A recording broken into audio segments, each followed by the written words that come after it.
تو یقیناً ہم اللہ رب العزت کی بارگاہ کے فقیر ہیں. ہمیں بھی جب مانگنا چاہیے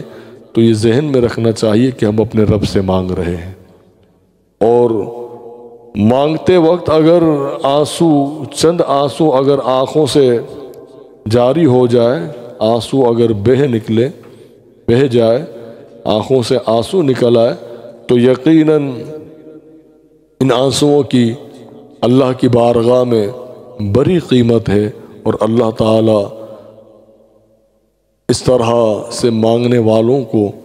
عطا بھی فرماتا ہے، اور جیسی اس کی شان ہے وہ ویسا نوازتا بھی ہے. تو رمضان المبارک کا یہ مہینہ جو ہر وقت، ہر پل، ہر آن جو قبولیت کا ہے. حضور صلی اللہ علیہ وآلہ وسلم نے فرمایا کہ روزہ دار جب وقت افطار اپنے رب کی بارگاہ میں ہاتھوں کو اٹھا کر جب مانگتا ہے تو اللہ تعالی روزہ دار کی دعا کو قبول فرماتا ہے. آپ صلی اللہ علیہ وآلہ وسلم نے فرمایا کہ مظلوم کی دعا قبول ہوتی ہے، اور ماں باپ اپنے بچوں کے حق میں جو دعا مانگے وہ دعا اللہ تعالی قبول فرماتا ہے. جمعۃ المبارک کے جو موقع پر کچھ ایسے لمحات ہیں، اب اس قبولیت کے لمحات کو بھی چھپائے رکھا ہے، دعاؤں میں چھپائے رکھا کہ مانگتے رہو. مگر بزرگان دین یہ کہتے ہیں کہ جمعۃ المبارک یہ ایسا مبارک دن ہے کہ اس میں ایک وقت، ایک پل ایسا آتا ہے کہ جس میں اللہ تعالی دعائیں قبول فرماتا ہے. جس میں ایک تو جمعہ کا وہ خطبہ، جب امام جب خطبہ پڑھتا ہے تو دونوں خطبوں کے درمیان کا جو وقت ہے، اس وقت اپنے رب سے جو دعا مانگی جائے، وہ جو دورانیہ ہے، چاہے مختصر ہوتا ہے، دل میں جو دعا مانگی جائے، کہا گیا کہ یہ قبولیت کا وقت ہوتا ہے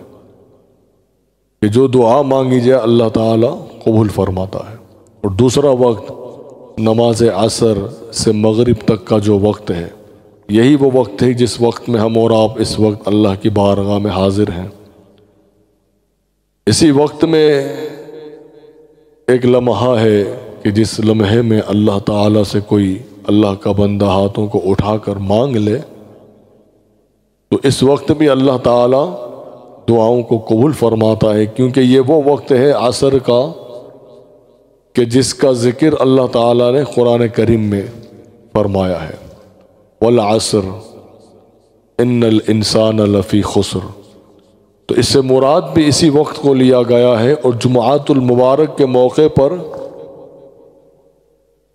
یہی بزرگان دین یہ کہتے ہیں کہ یہ دو وقتوں میں ایک وقت یہ قبولیت کا وقت ہوتا ہے. اور جمعہ چاہے رمضان میں ہو یا رمضان کے علاوہ ہو، یقیناً وہ مقدس اور بابرکت دن ہے. لیکن جو جمعہ رمضان کے مہینے میں ہو تو رمضان کا مہینہ تو ویسے ہی بابرکت ہے، اور پھر جو جمعہ رمضان کے آخری عشرے میں آ جائے، جسے ہم جمعۃ الوداع بھی کہتے ہیں، اس وجہ سے بھی اسے اہمیت حاصل ہوتی ہے. جیسے کل جو رات تھی وہ 25ویں رات تھی، ہم نہیں جانتے، نہ جانے کل ہی قدر کی رات ہو اور پھر جمعہ بھی ساتھ آیا ہے. تو جو عشرہ آخری عشرے میں جمعہ کا دن آ جائے تو اس کی اہمیت اس وجہ سے بھی ہوتی ہے کہ اب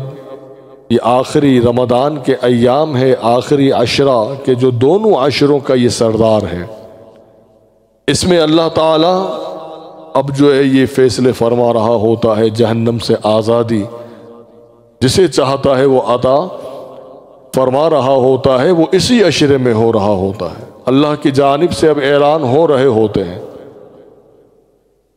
وہ خوش نصیب ہے کہ جن کے مقدر میں اللہ تعالی جہنم سے آزادی لکھ دیتا ہے. حضرات گرامی، اللہ تعالی بہت سے ایسے گناہگار ہوتے ہیں کہ جو مسجد میں ہوتے ہیں یا کسی اچھی صحبت میں ہوتے ہیں، چاہے ان کے پاس کچھ بھی نہ ہو، مگر اللہ تعالیٰ نیک لوگوں کی برکت سے بھی، اپنے گھر کی بھی برکت سے، نسبتوں کی وجہ سے بھی اللہ تعالیٰ مغفرت فرما دیتا ہے۔ مسجد کے اندر جو ہم جمع ہوتے ہیں، اجتماعی طور پہ جو اللہ تعالیٰ کی عبادت کرتے ہیں، ہم نہیں جانتے کچھ ایسے بھی اللہ والے ہوں، اللہ کے ایسے نیک لوگ ہوں کہ جن کی وجہ سے اللہ تعالیٰ دوسروں کی نمازیں بھی قبول فرماتا ہوں۔ ہر مسجد میں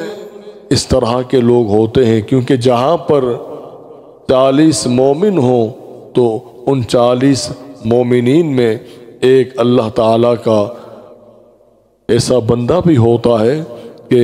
جس کی وجہ سے اللہ تعالیٰ ان 40 لوگوں کی بھی دعائیں قبول فرما دیتا ہے۔ تو مسجد میں اجتماعی طور پر جو عبادت کی جاتی ہے،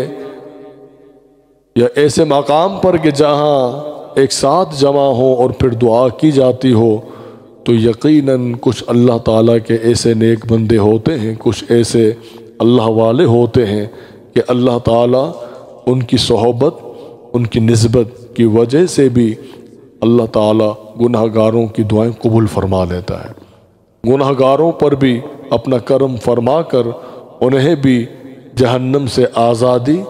عطا فرما دیتا ہے، کیونکہ اجتماعی دعا یہ ایک اہمیت رکھتی ہے کہ نہ جانے کس کی آمین جو ہے وہ